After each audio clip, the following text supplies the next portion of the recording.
Don, I think we're ready when you are.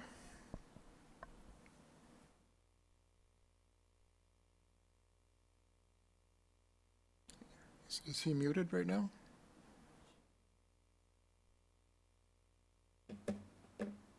Don, I don't think we can hear you. I'm not coming through, huh? There you go. Now we can hear you. All right, I guess I'll have to speak louder and more directly. No, you sound good. All righty. I'll call this meeting of the Board of Appeals to order. I do expect Noel to join us shortly. But in the meantime, we can go through our roll call. I'm Don Carlson, I'm the chairman. Mr. Everman, would you care to wave? Tommy's here.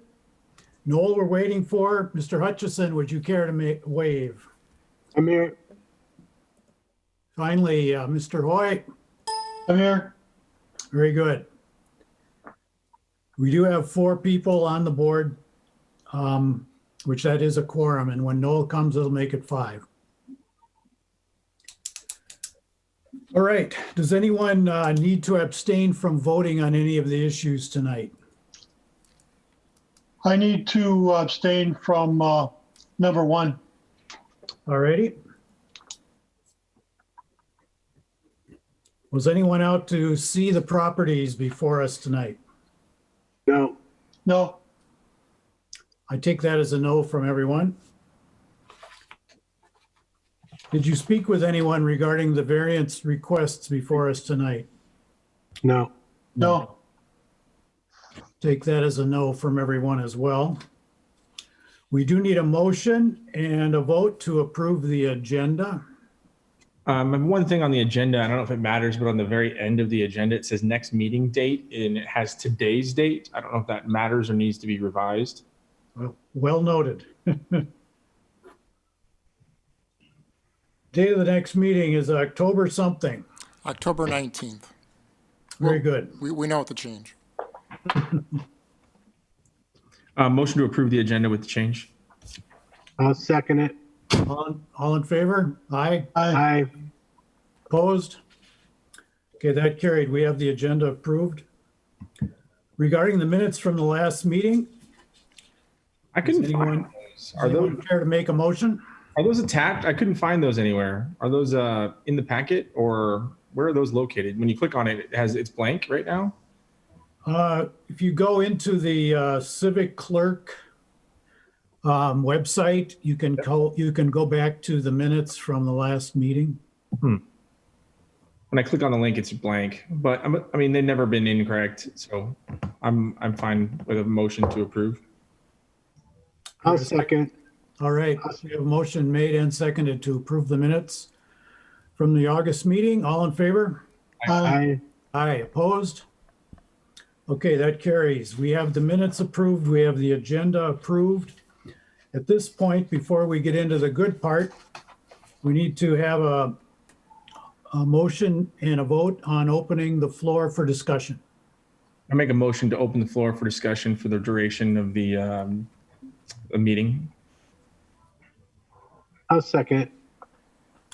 Okay, motion made by Tommy, seconded by Jim to open the floor. All in favor? Aye. 5-0. Okay, we've got the floor open for business. We can finally start on the good stuff. So why don't we go into the Hawley property on Lakeside Place? And Paul, if you could tee it up for us and remind us of why we're looking at this again. Sure. Thank you, Mr. Chair. This is a request that was tabled at the last meeting for further information.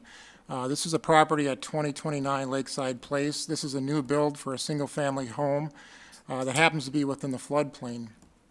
As a result of that, there's quite a bit of information that we need, and that was lacking at the last meeting. However, the applicant has provided some new information that satisfies staff's concerns. There's more detailed information in your packet regarding the variance request. So our concern was just some clarity on what was being proposed. Based on the information provided, the applicant is meeting the 15 feet of fill around the structure. So that is not necessarily a need for a variance. The issue now becomes with the height and the grade change of the proposed wall. So that is still regulated in the code. The maximum height is 2 feet in height for a retaining wall. I think they're going to about a height of 6 feet. And the lack of grading, ideally there's supposed to be a 3-to-1 slope coming back down to the property lines.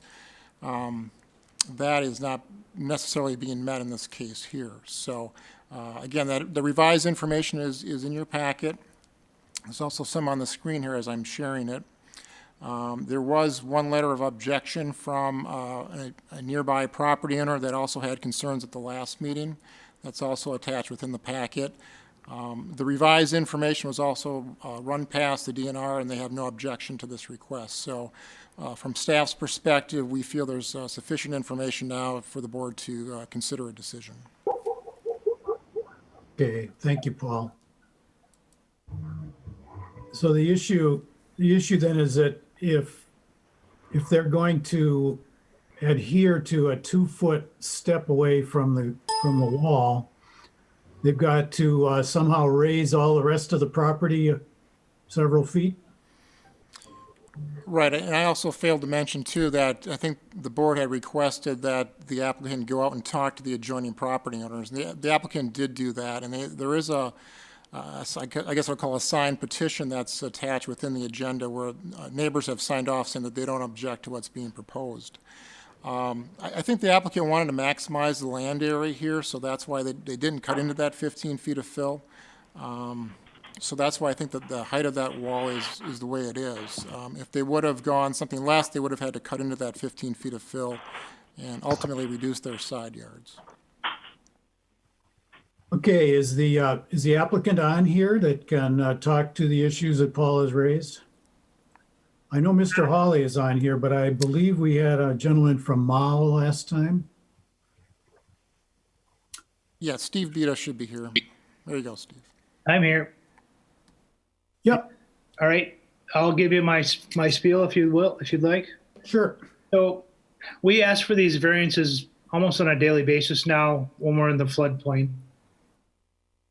We're all seeing what's happening with the bay right now with the high water and the winds and everything else.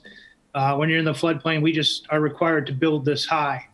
In this case, we have an older couple that want a fairly flat yard. So that's why we're requesting to have 6-foot walls on either side. This lot actually kind of has a luxury because we have a wide lot and we're able to get our 15 feet of fill on both sides and still have our 2 feet from the property line to do all the things we need to do for offsite drainage. Because it does to take a substantial amount more of fill to actually fill that full 15 feet out. But in this case, they want a flat yard. They're in their 70s. When you start talking about slopes and walls and things, when you do a 3-to-1 slope, it's actually hard to mow that with a lawnmower. So if you're doing riding lawnmower type thing, that's not, we always say it's not comfortable to ride a riding lawnmower on a 3-to-1 slope and cut the grass. 4-to-1, no problem. 3-to-1 is too steep. They want a flatter yard, so that's why we're filling out and doing the 6-foot walls. The second part of it is when you start looking at doing 2-foot walls, excuse me, and you're staggering these 2-foot walls as you come in, you need to build a base every time you move that wall in or stagger it in to do 2-foot high walls. So all of a sudden you're building 3 footings to get up to 6 feet and build 3 2-foot high walls. The cost was just through the roof to do that. And again, we have the ability to build one wall at 15 feet out from the foundation, which meets all the DNR requirements. So this is what they wanted to do. And it's kind of the only way for us to accomplish a flat yard. If you go up and down the Bay Shore, anywhere around here, you'll see walls everywhere. You're going to see houses elevated everywhere you go. The walls are different materials between rock, wood, stone slabs. This one's going to be, there's some photos that we included. This one's going to be a retaining wall, purchased retaining wall block wall, which is very stable. You see some of the designs that are in there. And again, part of why we had the meeting on site with the neighbors so that we could discuss, it's going to be a 6-foot high wall. The challenge is trying to explain to the neighbors that if they ever need to do something with their home or they want to elevate it or take it down and build a new home, they're going to need to be built to the same elevation we are. So explaining that on site, it helped. We put some visuals on the ground so they could see what we're talking about as far as a wall height. and had us meet there, sign off on it, which again, Paul mentioned is in our packet. We have signatures from the adjacent landowners there. So if you got questions for me, I mean, that's the big thing. We're asking for the one variance. No matter which way we would approach any of these floodplain lots, we have to ask for a variance. Typically, you can't meet the 15 feet of fill to the side yards. So in this case, we're fortunate that we can. So we're just asking for a different variance that you guys probably haven't seen before, but we're asking for these on a weekly basis, just about in other communities of some sort. Usually the lots on the bay are narrow, more like 60 feet wide. And so usually we're asking for walls to be built within 6 or 8 feet of the house as opposed to 15. Okay, thanks. Paul, is the height of the wall the significant difference between this variance request and what we've seen before? I think so, right. So like Steve mentioned, a lot of times when people are asking for a reduction in the fill, it's because they have a narrow lot and, they provide that stepped wall. Again, this is kind of a luxury to have that type of width, to put in basically a flatter yard than others might have.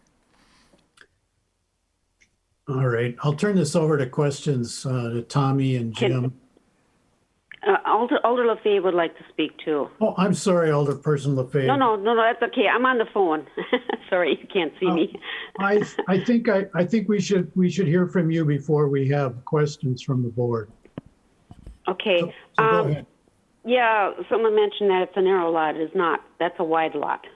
That's one of the wide ones on Lakeside. It's very wide.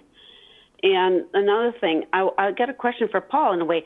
How are they allowed to put all that fill in without the wall retaining it? Because the neighbor told me there are big clods rolling off of it now. And we are lucky we've been in a really dry period. What if we had all the rain that we had this spring? And that would have, all that would be just washing down into both sides of the neighbors' yards.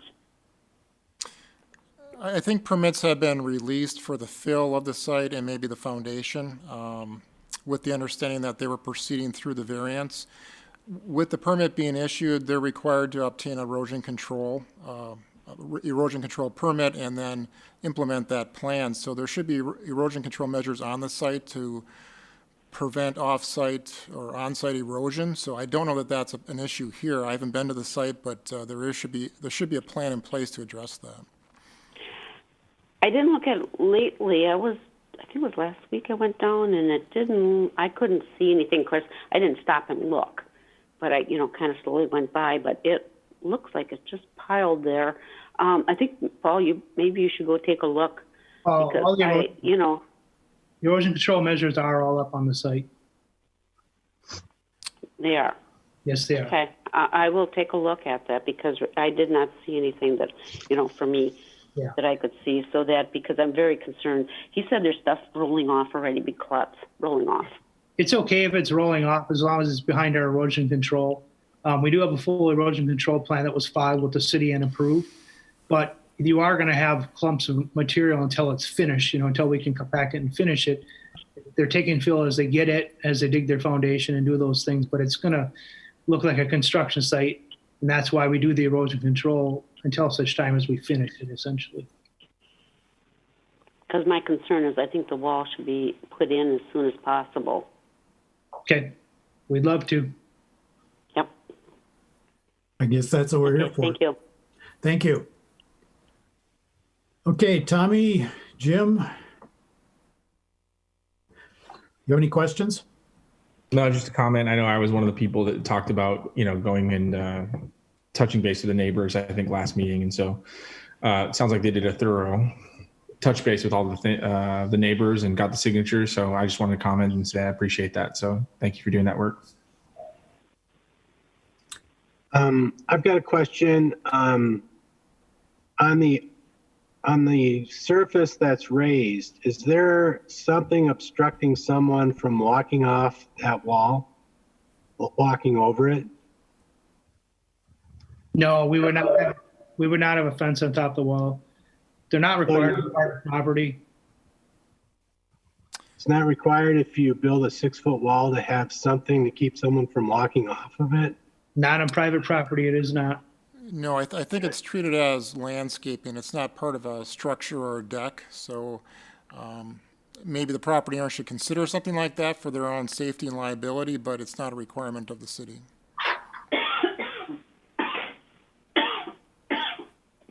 Paul, was the city's concern the height of the wall? Is it a safety issue then, or is it just an appearance issue? It's an aesthetic issue, I think. This is a local requirement. So the 15 feet of fill is a state requirement. Back in 2009, when we updated our floodplain requirements, we added some of this language in about, retaining walls and drainage easements. I think the idea is that a lot of these structures are obviously sticking out of the ground. So the ordinance intent is to kind of transition back down to the natural grade. So that's why you see a kind of a stepped or terrace approach. And that's why there's a maximum height of 2 feet. It's not that this is a poor design. It probably should work to provide flood protection. For us, it's simply an aesthetic issue. To avoid that sheer drop. But again, this is a candidate for a variance, and that's why they're before you. Yeah, okay. This is Alder LaFave. He brought up something, and I just thought of it again. There's another question. Has DPW been involved in this too, to check the drainage, storm drain in the alley will be able to handle this all coming off? I know they're connecting with that. One of the neighbors was concerned because some of the people are putting their sub pumps hoses out into the alley. I don't know that they're making direct connections. If they are, that would be part of the permitting process at this point. Again, I don't think the permit's been fully completed, but it should be addressed through that process. Okay, so DPW would be also checking into that, make sure that the drain can handle that? DPW or our inspectors will be looking at that as part of the infrastructure review. Okay. Yes. Okay, good. Thank you. Maybe just to help with that, Paul, we do submit a full erosion control stormwater management plan to the city as part of this process. And I believe that goes to engineering as part of the process. That has been approved, and we were issued our permit already to start construction on the home. So that has all been done and looked at by the proper authorities at Green Bay. So. All right, members of the board, if you have no further questions, perhaps a motion would be in order.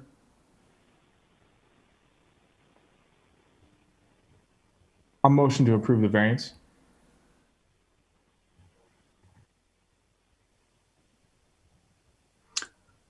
Does anyone care to second that motion? I will then second the motion so that we can bring this to a vote. We have a motion made by Tommy Everman, seconded by me, to approve the variance as it has been presented to us. All in favor? Aye. Aye. Aye. Opposed? Tom, did I get your vote? I think he abstained from this one. Oh, that's right. I'm sorry. You'll all have to put up with my limited attention span. Thank you. We have 3 members voting, and we have a majority of those 3 in approving the variance. So we have the variance. It's a long, drawn-out process on our part, but it has been finished. Thank you. We'll move on to the next one. Thank you. Thank you. We have the Kania property on Webster. Tom, or Paul, you want to help us out on this one? Sure. This is a property at 333 South Webster Avenue. This is a rental property. There were some improvements made to this property without a permit. There was some paving done along the north property line here. You can kind of see it delineated. The entire lot wasn't, or the entire driveway wasn't paved, but a good portion leading to the parking in the back was. This is some photos of the improved asphalt area that was done. The issue here is with the side yard setback. Because of the zoning, it reverts back to the side yard setback, which is 6 feet, not 2.5 feet like we typically see. So that's the reason for the variance request, is the encroachment into the side yard setback of the driveway. Okay, and that larger setback is due to the height of the building? It's in the parking section, it refers back to the zoning code. So because of this is a commercial type property, it's more under the commercial side of the requirement. And how close are they coming right now? I think the applicant maybe has to speak to that. I believe they are at or possibly over the property line. That may be a question that the applicant will have to address or maybe verify as part of this request. Ms. Kania, would you care to speak? I think you're still muted.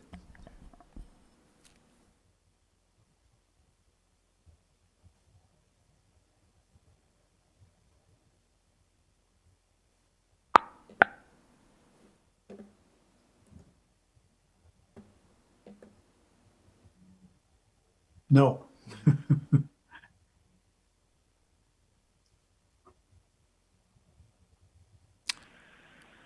What about now?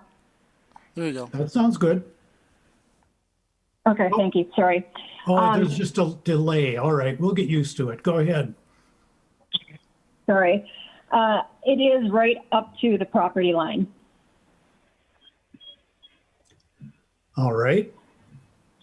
Would you care to explain why you believed it was necessary to bring it so close to the property line? I apologize for not getting a permit. I didn't realize I had to do that. But the reason I went all the way to the property line is because otherwise you can't get through there. I have a very small truck, and there's 2.5 feet of clearance on each side when I drive through there.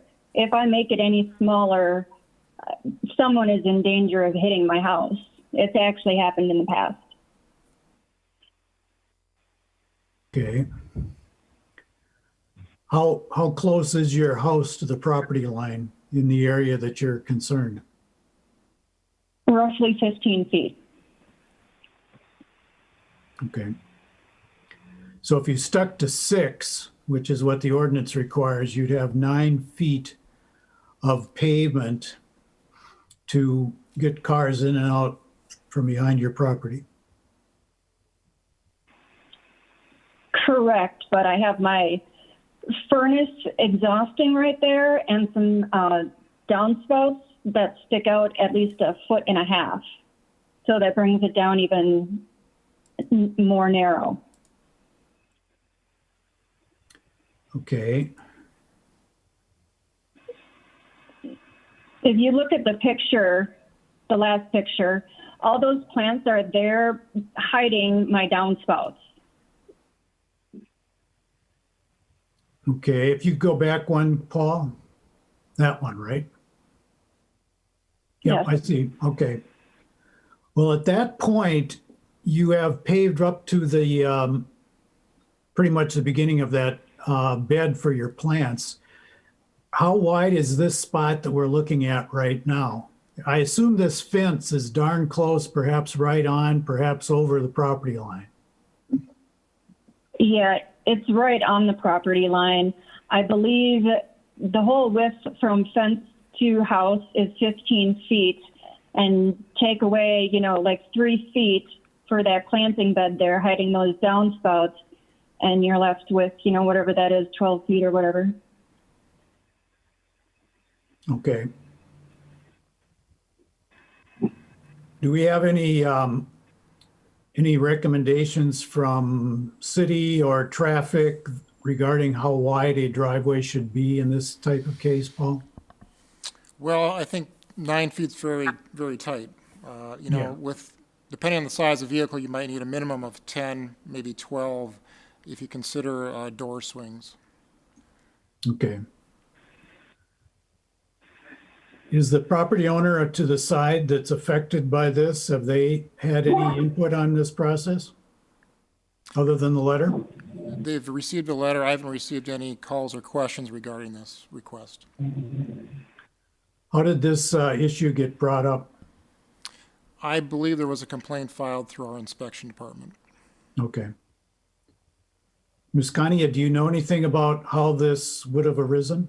Is there a complaint from a neighbor that you're aware of? Not that I'm aware of. No, I have a good relationship with all my neighbors, and I would think they would approve the blacktop. It makes the whole area look nicer and cleaner. Yeah.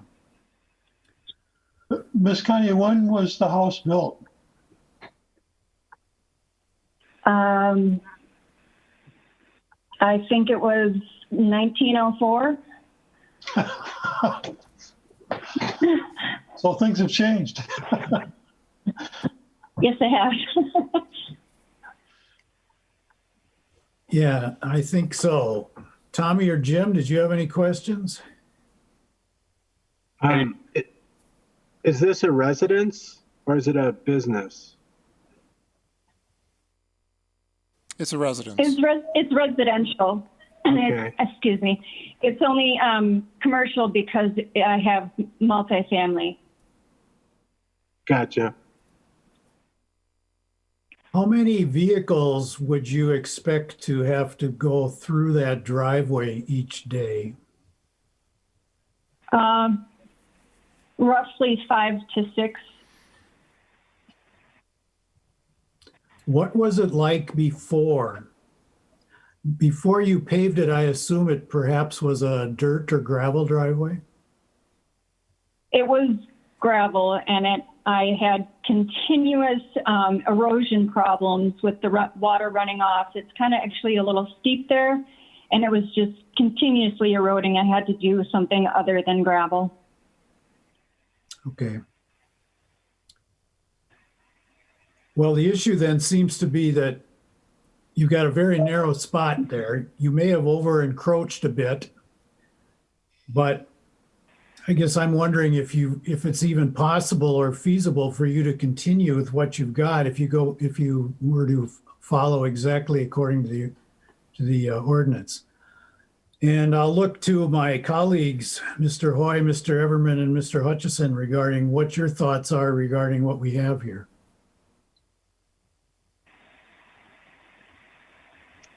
One question, that is your fence, correct? Correct. So from a visibility perspective, the neighbors are not going to be aware of really where the driveway is. They can't see it. No.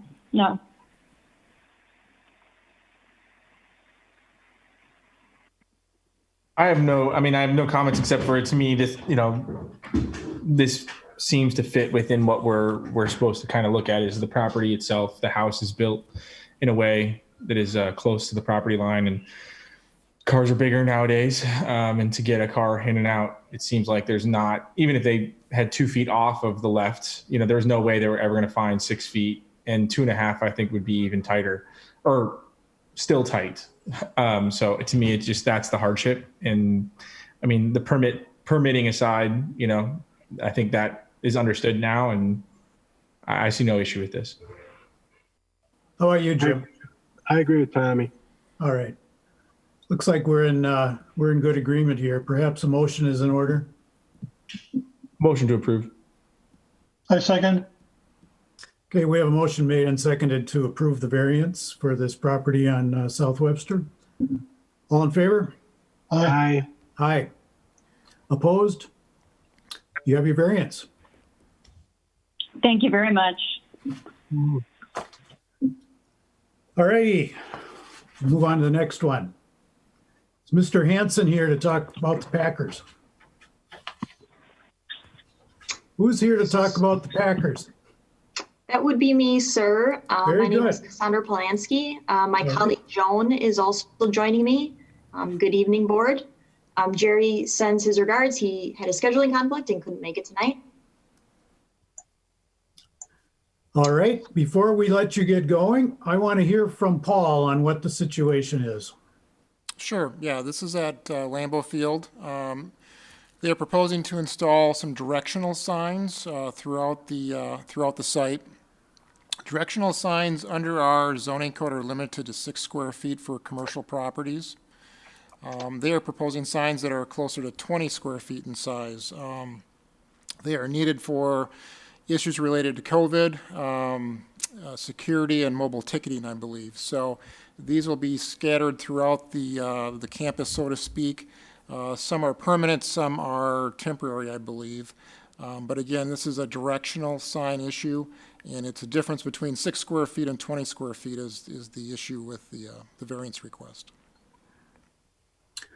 So they could put all these in, Paul, are just too big, huh? There's not too many of them, in other words. They're just too big, yeah. Okay, And it's very typical Lambeau Field. I think any signs they tend to put up are bigger than most, and I think they've been before the board several times in the past years seeking variance for different signs. So this is, I guess, another example of that. yeah, I agree. I'm gonna turn this over to Jim and Tommy and Tom, see if they have any questions. I have no problems with what's being proposed. I have no problems with the fact of the situation we're in and the information that these signs contain. So I have no problem with it. Right. I don't think it's going to impede any visibility to traffic, and it is from the perspective of enhancing public safety. I have no issue with any. Alrighty. Only question I have is obviously these are related to what, the current condition we're in. Is that correct? So COVID related stuff like that, correct? Yes, in part, also related to other security measures and ticketing requirements mandated by the NFL. So in order to allow fans into our building this season and in future years, these signs are being mandated at all of the placements that are recommended. So is this something that is going to be permanent for the next 10 years? Or a situation that we're in with COVID and security measures and keeping people, you said mobile ticketing. Mm-hmm. So are these going to get pulled out when the situation's over? We don't know that from the NFL. They will be permanent for the foreseeable future until the NFL lifts its mandate. So is that my question to the board? Is that something we should consider? We approve a sign. They've got 15, 20. I didn't count. I'm not sure 10 signs, whatever it is. And then, the situation's gone. Everything's back to normal, whatever that looks like at some point. We can all hope. And now it turns into advertising for, whatever. Do we care? Is that something we should be considering? If we approve it now, is it approved forever? Good question. Paul, this revolves back to you. Let's say those signs at 20 square feet apiece, but COVID is cured and we're into a situation like Tommy hypothesizes where the signs are used for something else. Would that affect, could those signs be used for something else given the qualifications of whatever variance we put on this tonight? I suppose they could. Technically, we're not supposed to look at content of signs. It's difficult sometimes, but I mean, for us, these are directional signs, but we can't regulate the content or the future content of what they might put on there. I think as far as a sizing perspective, when there are events at Lambeau Field, there's several thousand people there, and I think these sizes are probably appropriate for the number of people who will be, needing to gain that information. So it's probably acceptable from that perspective, but again, we don't regulate the content, and they can change that over time. But these are informational signs, right? These are what we call directional signs. They are like candy. You can put them wherever you want, but they are limited to that 6 square feet in size. They're meant to be helping people who are on the campus, give them direction on where to go or what to do. It's just that it's a sizing issue in this case. Yeah. And part of my comment in regards to impeding visibility to traffic, that was where I was going with this, Don. Yeah. Downstream, no matter what's on them, it's not going to impact your visibility to the traffic on the left or right. They're safely back from the roadway. All right. I'm satisfied. A motion would be in order, gentlemen.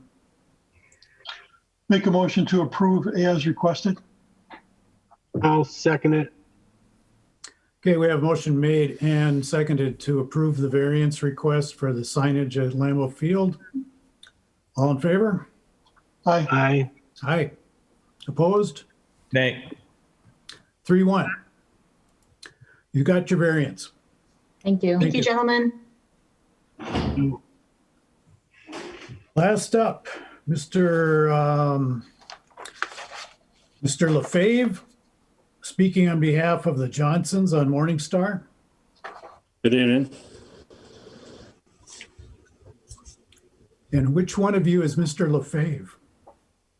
Over here. Very good. Okay. Thanks. We're getting another lag, so we can Sure. make do with that. Go ahead. Before you go ahead, we'll let Paul tee it up. Sure. Sure, let me get there. This is a property at 2456 Morningstar Trail. This is a single-family home. They would like to add a deck to the rear of their property. As you can kind of see from the aerial photo here, the lot is rather large. The home is set back quite a bit. The proposed deck will be going back in this area here, I think approximately where the tree is.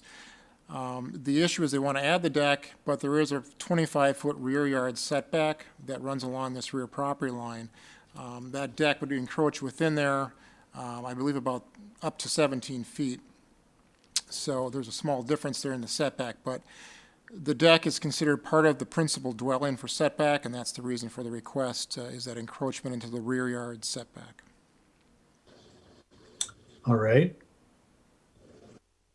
And the people immediately behind this property have been informed. They are the same people. Well, that makes it even easier, doesn't it? So we have them encroaching upon their own property, Paul. Well, it's maybe joint ownership, but there still is a property line there that we have to hold them to, so that's the reason for the request.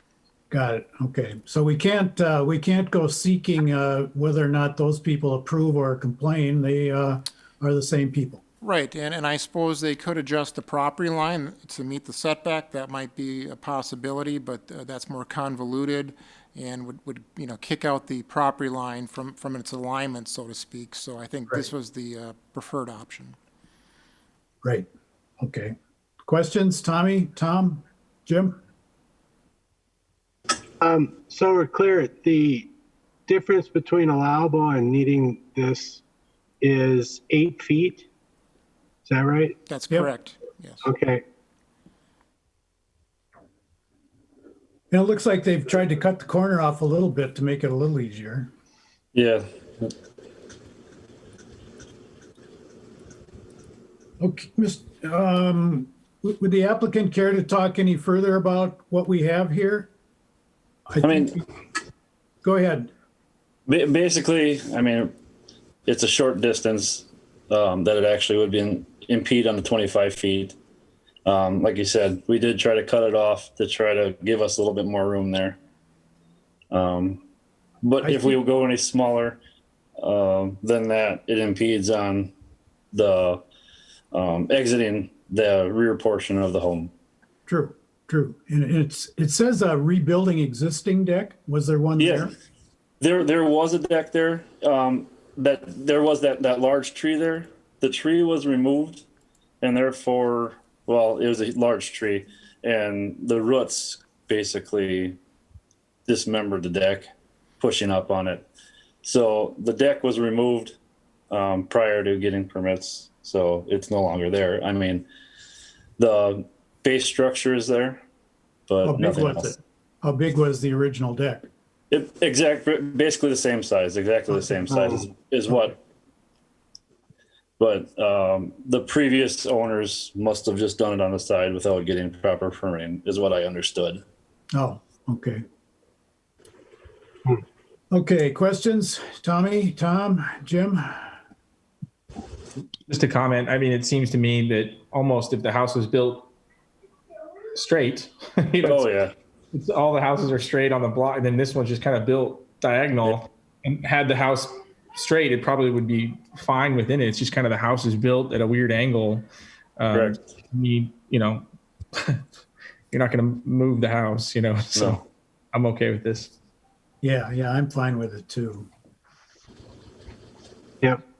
Yes, Sounds like we're in violent agreement, so a motion would be in order. Motion to approve. I'll second. Okay, we have a motion made and seconded to approve the variance request for the property on Morningstar. All in favor? Aye. Opposed? 4-0. You have the variance. Thank you, everyone. You're welcome. Yeah. At this point, we should close the floor. Motion to. Okay, also move to close. Yep, there we go.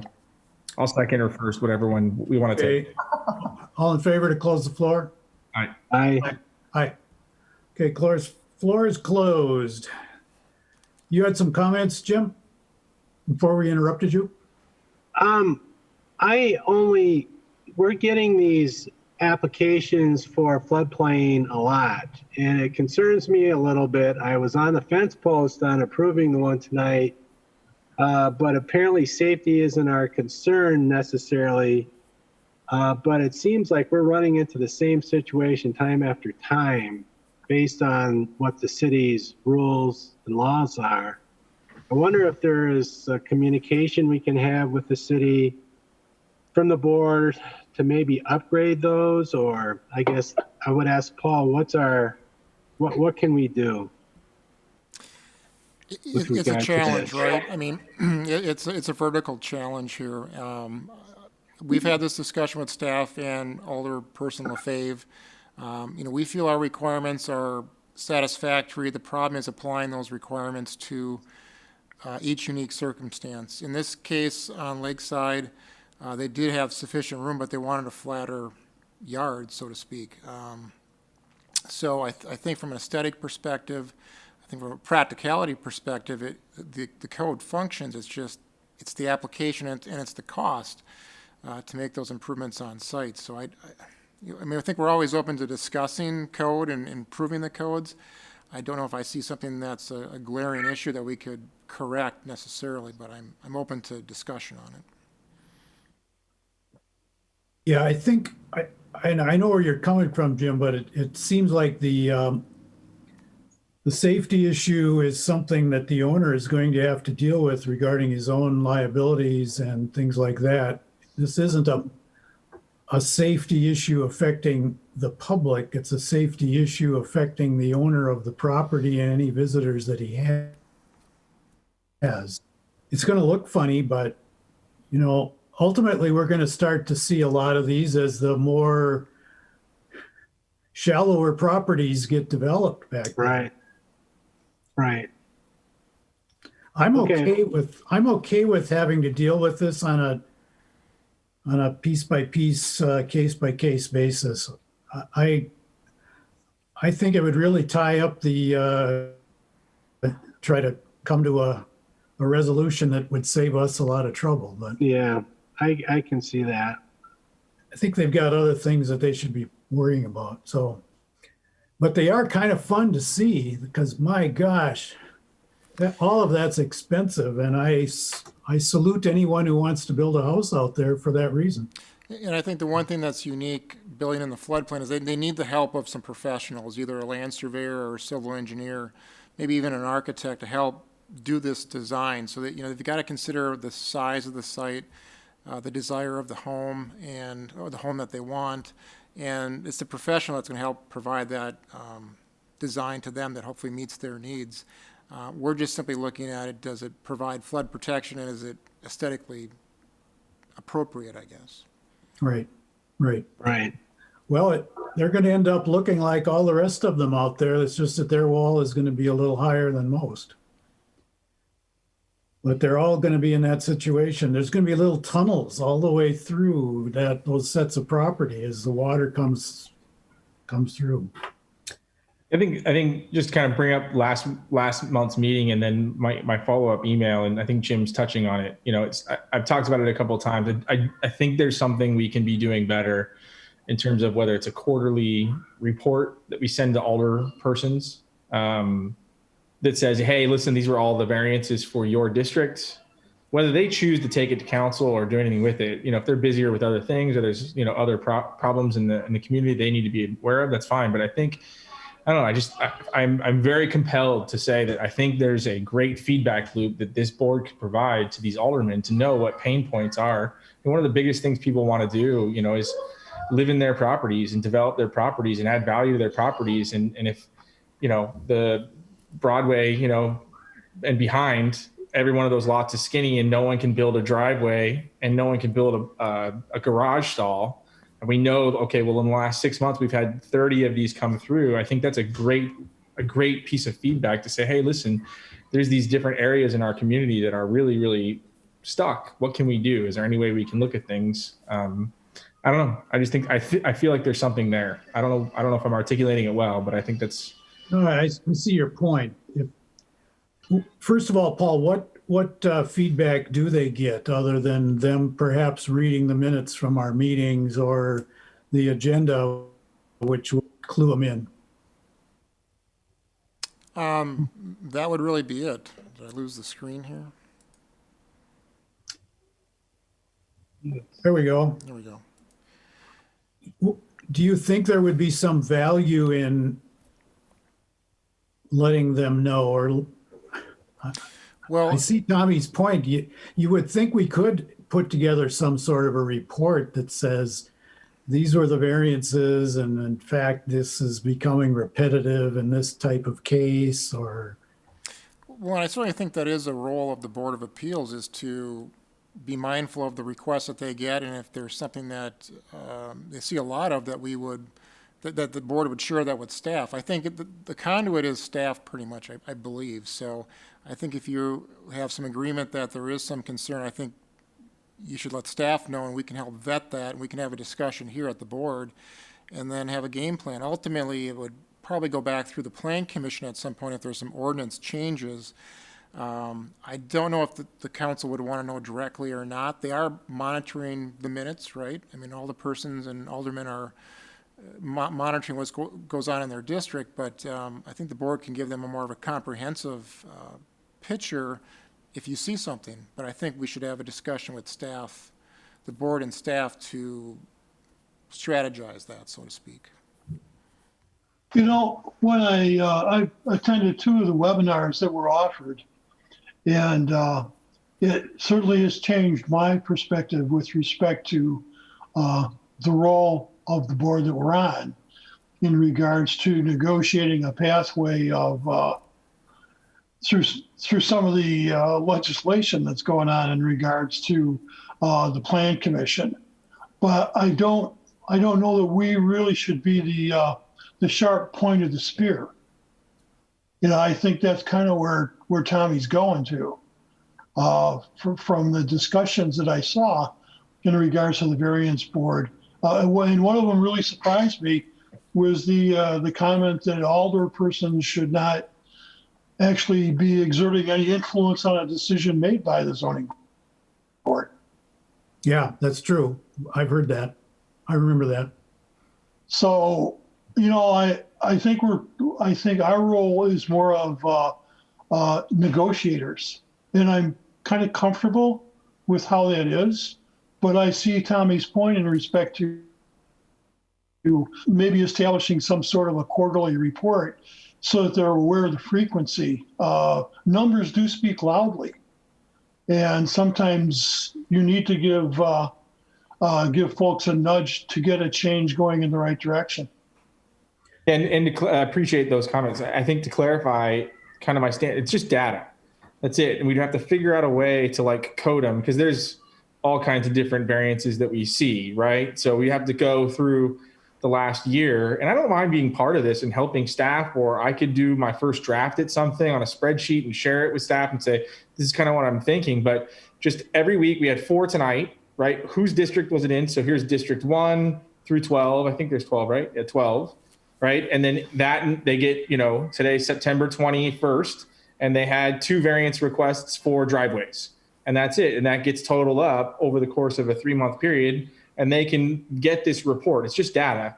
Hey, in this quarter, your district had 4 driveways, 1 floodplain, 3 fence requests, whatever. And they could, then that's all we're doing. We're just providing them, what happened. And that gives them a summary, I think. And I can appreciate, I know a couple of the alders, they have a lot going on and they have a lot of emails. I mean, even with the voting that had happened and it's coming up and roads and all of these different things that they have to deal with all the time does get, I think, lost in some of the stuff. And so just, I think a summary report that they could digest within a page, I think would be, of something. And I think it's just a matter of coding through each one of these meetings. We had 4 tonight. That takes less than a minute. Once we have the spreadsheet built, it would take less than a minute to.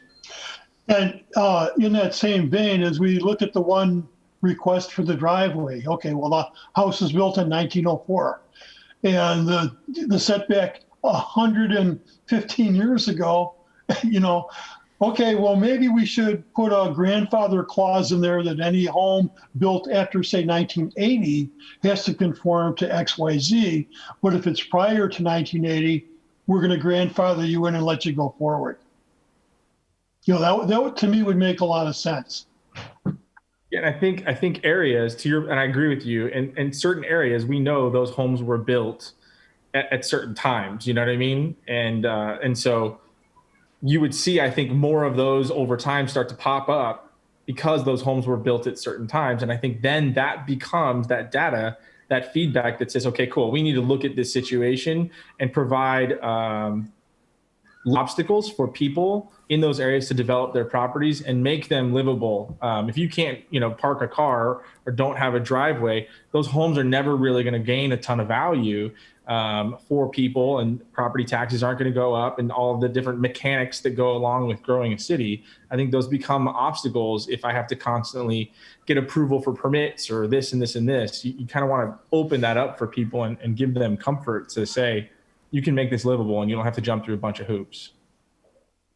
Yeah, we have had an appeal to the council regarding parking in front of the front door, remember? So I think since I've been on the board, that's the only thing that we may have taken. But we did get a decision. It was one that I didn't expect, but we got one. And what was good about that, not to add more, but I thought what was really good about that is that we saw a lot of it. We gave our recommendations. The police chief, the fire chief, the council all discussed it. And they came back and said, this is it, right? And it's made those conversations fairly easy for us now. Oh, yeah. Yeah, I agree. I think some sort of a report, helpful, especially if it could be grouped into saying we had this many driveways, this many, or this many setback problems, this many of something else. I think that could be valuable to the council. I think it might be valuable to Paul too. I mean, he's got pinch points that he has to deal with, and this might be a way to kind of not so much get him off the hook, but at least make life easier for him. Is having a more current standard. Well, I think ultimately it's probably the responsibility of staff or the zoning administrator to generate that report. I mean, we have that at our fingertips, and we can do that. I guess it's what the board wishes, and we can generate that type of report. It's just knowing the fields and what you're looking for as far as output. Yeah, I think we could, since everything is completely distinct, we could legitimately come up with one that simply lists every single variance we've granted in the last year, let's say. But I think the value would be if we can lump certain decisions together, much like we did with the front door parking thing. And perhaps in the case that came up tonight, the setback because of a driveway kind of thing. You can take a shot at it, Paul, or have some of your folks take a look and see if they can see these little groups and clusters and similar stories appearing, that it would be at least helpful perhaps for the council to know. Yeah, I think Tommy's right. We can code these things by zoning category, by land use, by setback, whatever the case might be. We can somehow summarize it, and, if staff sees something, we can share it with the board, or if the board sees it, we could have a discussion about, what we should possibly do. So, I can start working on that, sure, and that's not a problem. I'll do it by your typical quarter, and, we'll see what we can generate for next meeting. Okay, that sounds good. Thank you. That'd And be great. what you said, and then just making sure that also the district, I think, as one of the database points, as you're building the spreadsheet, District 2, District Yep. 4, whatever, I think is a critical database point. Or if it's like a historic property, if we see a lot of variances in historic districts, maybe that's something like, Yeah. because of the age of the house, maybe we need to make some ordinance change. So, we'll try and get some fields out there, and I'll let you guys proof it, so to speak, and then we can see, we can tweak it as we go forward. Love it, dude. Thank you Yeah, for that's good. That's good. swing at it. I think it'll over time evolve into something that'll be, I think, valuable. Yeah, and we can submit that as like an informational item from the Board of Appeals to the council, and they can put it on their agenda, and they can see the analysis that the board has or staff has. Love it. Anything else for tonight, gentlemen? Nope, just Okay. thank you for the time at the end of the meeting to discuss this. I appreciate it, so thank you. Yeah, I think that was a good discussion. Yes. Okay, I motion to adjourn. Second, All in favor? Hi. Aye. I, We are adjourned. Thank you. okay. Thank you. Have a good night. See you guys. Yeah.